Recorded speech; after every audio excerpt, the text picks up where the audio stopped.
नमस्कार, capital TV के show Rahul का अग्निपथ में आपका स्वागत है। मैं हूं आपके साथ अंशिका। कांग्रेस के युवराज राहुल गांधी की मुसीबतें कम होने का नाम नहीं ले रही हैं। भारत में लोकतंत्र पर क्रूर हमले के राहुल के बयान पर संग्राम छिड़ा हुआ है। इसी को लेकर एक बार फिर संसद में हंगामा देखने को मिला, जिसके बाद सदन की कार्रवाई को फिर से स्थगित कर दिया गया। इस बीच राहुल के लंदन के बयान को लेकर बीजेपी हमलावर दिखाई दी। बीजेपी सांसदों ने राहुल से अपने बयान पर माफी की मांग तो की ही साथ उनके खिलाफ राहुल गांधी शर्म करो के नारे भी लगाए। वहीं कश्मीर में महिलाओं के यौन उत्पीड़न से जुड़े अपने बयान पर राहुल गांधी ने पुलिस को लंबा चौड़ा जवाब दिया है।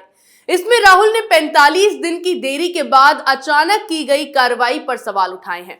इन्हीं मुद्दों पर चर्चा के लिए मेरे साथ स्टूडियो में मौजूद हैं कैपिटल टीवी के एग्जीक्यूटिव एडिटर राजीव जी। राजीव जी, बहुत बहुत स्वागत है। धन्यवाद। राजीव जी, किस तरह से राहुल गांधी की मुसीबतें अब बढ़ती जा रही हैं? देखिए, राहुल गांधी के साथ अब समस्याएं धीरे धीरे आगे ही बढ़ रही है, पीछे मुड़ के नहीं देख रही है।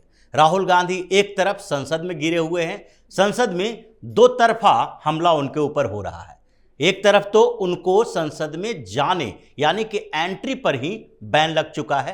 वो जब जाएंगे तो सबसे पहले माफी मांगेंगे, उसके बाद वो कुछ बोलने के लायक रहेंगे।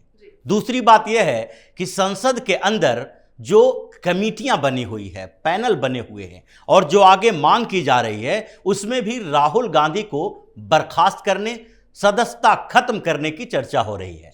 पहले ही विशेषाधिकार हनन समिति में सुनवाई चल रही है, जिसमें निशिकांत दुबे ने अपना बयान दर्ज करवा दिया है और बता दिया है कि कैसे राहुल गांधी ने संसद की मर्यादा को तार तार किया, असंसदीय भाषा का इस्तेमाल किया और साथ ही उन्होंने जिस तरीके से आरोप लगाए हैं वो तथ्यहीन हैं। उसके खिलाफ जो कार्रवाई होनी चाहिए, ये सबक ऐसा मिलना चाहिए राहुल गांधी को, जिससे दूसरे सांसद ये समझ सकें कि अगर आपके पास सबूत नहीं है तो आप संसद के पटल पर जाकर वो बातें नहीं बोले। दूसरे स्तर पर संसद में ही स्पेशल कमेटी बनाने की मांग की जा रही है। ये राहुल गांधी के यूके में दिए गए जो बयान है, भाषण है, उसके ऊपर है कि जिस तरीके से लोकतंत्र की हत्या की बात इन्होंने कही है, उसके साथ साथ संवैधानिक संस्थानों के ऊपर हमला किया है, उसमें भी एक स्पेशल कमेटी बननी चाहिए जो 1 महीना के अंदर अपना फैसला दे, रिपोर्ट सौंपे और उसके आधार पर राहुल गांधी के खिलाफ कार्रवाई हो। यही नहीं, जो बयान यूके में राहुल गांधी ने दिया है, उसके बाद लगातार उनकी सदस्यता को रद्द किए जाने की मांग की जा रही है। तो क्या इतना आसान होगा कि पार्लियामेंट से एक सांसद की सदस्यता को रद्द कर दिया जाएगा? देखिए, ऐसा हो चुका है कई बार। जब आप संसद के खिलाफ, संवैधानिक संस्थानों के खिलाफ और सांसदों के विशेषाधिकार के खिलाफ बात करेंगे तो आपकी जो प्रिविलेज है, आपके अपने विशेषाधिकार है, वहां खत्म हो जाते हैं। और संसदीय परंपराओं के अनुसार अगर विशेषाधिकार हनन समिति की तरफ से रिपोर्ट सौंपी जाती है कि राहुल गांधी के ऊपर कार्रवाई हो, उनको सस्पेंड किया जाए या फिर संसद से बर्खास्त किया जाए, तो उस पर स्पीकर फैसला लेंगे। और स्पीकर अगर फैसला लेते हैं कि नहीं, इस साल के लिए या इस कार्यकाल के लिए राहुल गांधी की सदस्यता खत्म होनी चाहिए, तो हो सकता है। इसके अलावा अगर यूके में जो दिए गए इनके बयान हैं, उसमें स्पेशल कमेटी की रिपोर्ट अगर कहती है, जैसा कि पहले भी हो चुका है, जब स्टिंग ऑपरेशन हुआ था, सांसदों के पैसा लेकर सवाल पूछने का मुद्दा उठा था, तो उसमें स्पेशल कमेटी बनाई गई थी। कांग्रेस की ही सरकार थी और कांग्रेस के सरकार में पवन बंसल की कमेटी थी वो, और उस कमेटी ने रिपोर्ट में कहा था कि 11 सांसद जो भारतीय जनता पार्टी के भी थे, एक कांग्रेस के भी थे, राजद के भी थे, इन लोगों ने संसदीय परंपरा, संसदीय नियम कानूनों की धज्जियां उड़ाई है। इनकी सदस्यता खत्म होनी चाहिए और उनकी सदस्यता खत्म हुई। सुप्रीम कोर्ट भी स्पीकर के फैसले को मानने के लिए बाध्य हो गया। यानी सदस्यता खत्म होने का सवाल जहां तक है, उसमें केवल और केवल जो बाधा है, रोक है, वो संसद की कमेटियों की रिपोर्ट है। उसके अलावा राहुल गांधी जो पुलिस के अंकुश में फंसे हुए हैं, जिस तरीके से पुलिस की कार्रवाई चल रही है, वो भी इनके लिए बड़ी मुश्किल पैदा करने वाली है। क्योंकि एक नहीं, कई जगह कोर्ट में इनके खिलाफ मामला है और वो मामला जो है सिर्फ और सिर्फ इनके बदजुबानी को लेकर है। जी राजीव जी, लेकिन हाल में राहुल गांधी के घर दिल्ली पुलिस पहुंची, उन्होंने नोटिस का जवाब जब उनसे मांगा तो राहुल गांधी ने पहले तो समय मांगा, फिर एक लंबा चौड़ा उनको सवालों की लिस्ट वहां भेज दी, एजेंसी पर ही उल्टे सवाल खड़े करने शुरू कर दिए। देखिए, ये राहुल गांधी की वो मुद्दे से भागने की आदत है।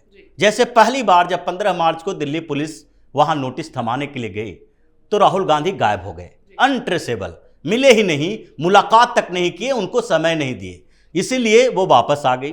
16 तारीख को फिर गई। 1.5 से 2 घंटे तक पुलिस को बाहर बिठाए रखा गया नोटिस को रिसीव करने के लिए। जब नोटिस मिल गई उसके बाद जब जवाब देने की बारी आई तो फिर जवाब देने के लिए भी इन लोगों ने एक नया आधार निकाला कि हम सवाल उठाएंगे पुलिस की उस व्यवस्था के ऊपर। समय की बात जहां तक होती है, समय निर्धारित नहीं है किसी को न्याय दिलाने के लिए। अगर कोई, जैसे अभी कुछ समय पहले मी टू कैंपेन चला था, उसमें 10-10 साल पुराने मामले सामने आए और उस पर एफआईआर दर्ज हुआ। उसमें भारतीय जनता पार्टी के सरकार के एक मंत्री को इस्तीफा देना पड़ा। तो ऐसे समय में, जबकि कानून व्यवस्था समय के अनुसार निर्धारित नहीं की जा सकती, जब दिल्ली पुलिस को लगा कि राहुल गांधी ने जो जम्मू कश्मीर में बोला था उसमें तो हम भी शामिल हैं, जैसा कि सागर प्रीत हुड्डा ने बोला है, जो दिल्ली पुलिस के स्पेशल कमिश्नर हैं लॉ एंड ऑर्डर, उन्होंने साफ तौर पर कहा कि देखिए, जब हम इनके बयानों की जांच कर रहे थे, जब हमारे पास ये बयान पहुंचा कि राहुल गांधी ने क्या क्या बातें कही, उसके बाद हमारी बैठक हुई, हमने सोचा कि राहुल गांधी की जो भारत जोड़ो यात्रा है वो तो दिल्ली में भी थी और वो खुद बताते हैं कि हम उनके सुरक्षा में तैनात थे। और उस समय जब राहुल गांधी यहां से गुजर रहे थे तो वहां भी वो जिक्र किए हैं कि जहां जहां से वो गुजरे वहां पर महिलाओं ने आकर इनसे कंप्लेन किया कि हमारे साथ यौन उत्पीड़न होता है, हमारे साथ दुराचार हो रहा है और हम पुलिस के पास इसलिए नहीं जा पाते हैं क्योंकि पुलिस के पास जाने से कोई फायदा नहीं है, उल्टा नुकसान हो जाता है। तो फिर दिल्ली पुलिस की जब बैठक हुई, इसमें समय लगा और फिर इसके लीगल पक्ष को भी ध्यान में रखा गया। उसके बाद यह तय किया गया कि अब उन पीड़िताओं को न्याय दिलाने का समय है।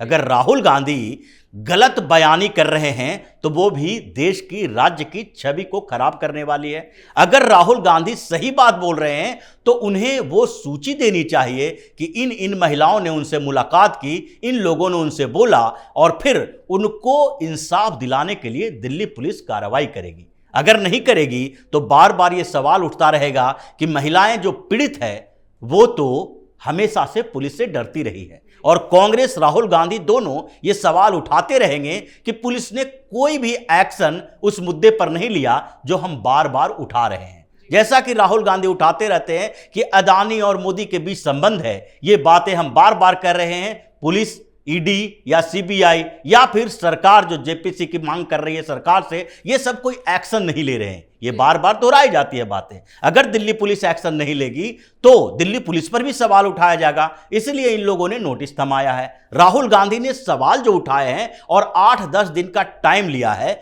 ये दोनों उनके फंसने की एक बड़ी वजह होगी। क्योंकि यूके में जो राहुल गांधी ने बयानबाजी की वो एक मुद्दा हो गया, उसके अलावा महिलाओं के यौन उत्पीड़न के मामले में जो इन्होंने बयानबाजी की है वो एक मुद्दा हो गया। और क्या ऐसे मुद्दे हैं जिनमें राहुल गांधी पर अब जो है उनकी मुसीबतें बढ़ने वाली हैं? देखिए, राहुल गांधी के ऊपर कई मामले हैं। जैसे सावरकर को लेकर जो बयान उन्होंने महाराष्ट्र में दिया, उस मामले में भी इनकी मुसीबत बढ़ने वाली है। संघ को लेकर बयान दिया, उसमें भी क्रिमिनल डिफेमेशन का केस हो गया है। लेकिन एक सबसे बड़ा मुद्दा जो अभी है, जिसमें राहुल गांधी की गिरफ्तारी होने की संभावना बहुत ज्यादा है, वो है इनके ये बयान जो इन्होंने मोदी को चोर बताया था। मोदी, पूरे मोदी कम्युनिटी की बात थी। कर्नाटक में 2019 में जब एक रैली को संबोधित कर रहे थे तो उन्होंने बताया कि जितने मोदी सरनेम वाले हैं वही चोर क्यों हैं।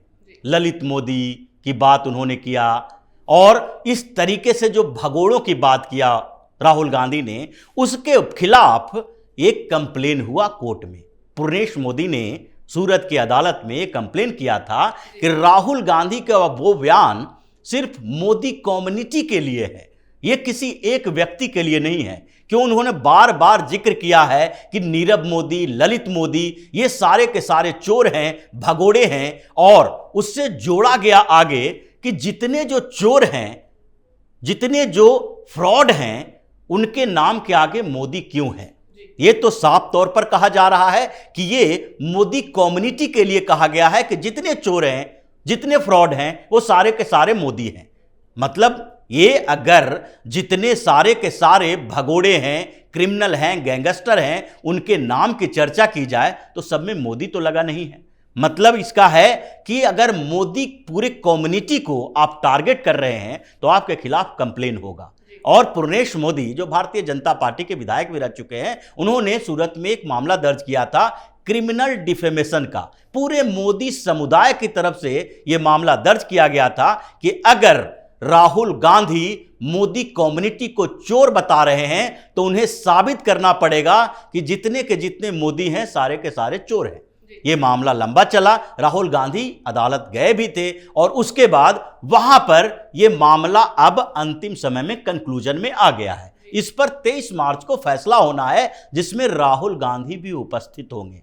इसमें साफ तौर पर जो इनके वकीलों ने कहा कि राहुल गांधी का मकसद ये नहीं था, राहुल गांधी मोदी कम्युनिटी को नहीं कह रहे थे, सीधे प्रधानमंत्री नरेंद्र मोदी से जोड़कर देख रहे थे, ये सारा का सारा जो दलील है वो खारिज हो चुका है। तो आपको क्या लगता है किस तरह का नुकसान राहुल गांधी इसमें भुगतेंगे? देखिए, राहुल गांधी 23 मार्च को वहां अदालत में पेश होंगे और ये क्रिमिनल डिफेमेशन का केस है, आपराधिक मानहानि का। आपराधिक मानहानि अगर तय हो जाता है कि एक कम्युनिटी विशेष को आपने गलत तरीके से पेश किया, तो पूरी कम्युनिटी को आपने बदनाम किया, उसमें सजा अगर होती है 3 महीने की सजा हो सकती है, 6 महीने की सजा हो सकती है, या फिर माफी मांगने की बात हो सकती है। वो कोर्ट अगर उनको सजा देती है तो उस समय उनको गिरफ्तार किया जाएगा। बाद में भले ही हाई कोर्ट, सुप्रीम कोर्ट तक इनके पैरवी हैं, वकील हैं, वकीलों की फौज है कांग्रेस के अंदर, तो ये लोग वहां से जमानत की अपील कर सकते हैं। अभी भी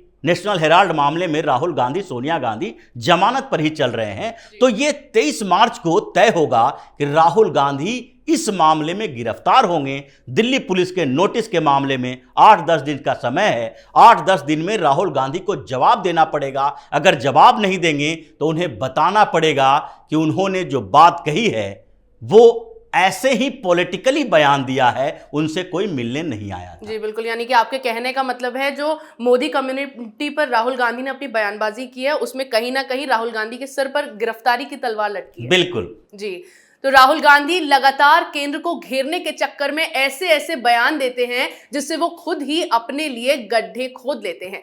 पहले मोदी कम्युनिटी पर जो बयान दिया उससे उनके सिर पर गिरफ्तारी की तलवार लटकी हुई है। फिर कश्मीर में महिलाओं के यौन उत्पीड़न मामले में जो बयान दिया उसका भी उनके पास कोई जवाब नहीं है। तो बदले में उन्होंने एजेंसी को ही सवालों की लिस्ट थमा दी है। और अब लंदन में भारत को लेकर विवादित बयान वो देकर आ तो गए हैं, लेकिन अब संसद में अपनी सफाई पेश करने की मांग कर रहे हैं। कुल मिलाकर राहुल गांधी को यह सोचना चाहिए कि अगर वो राजनीति कर भी रहे हैं तो कम से कम अपनी सीमा में रहकर करें, क्योंकि केंद्र का तो वो कुछ बिगाड़ नहीं पाते और ऐसे वो खुद के लिए मुश्किलें खड़ी कर लेते हैं। इन तमाम मुद्दों पर हमारे साथ चर्चा के लिए आपका बहुत बहुत धन्यवाद। राहुल का अग्निपथ में मेरे साथ आज इतना ही। अगर आपको हमारा ये वीडियो पसंद आया हो तो इसे लाइक करें, शेयर करें, साथ ही हमारे चैनल को सब्सक्राइब करना ना भूलें।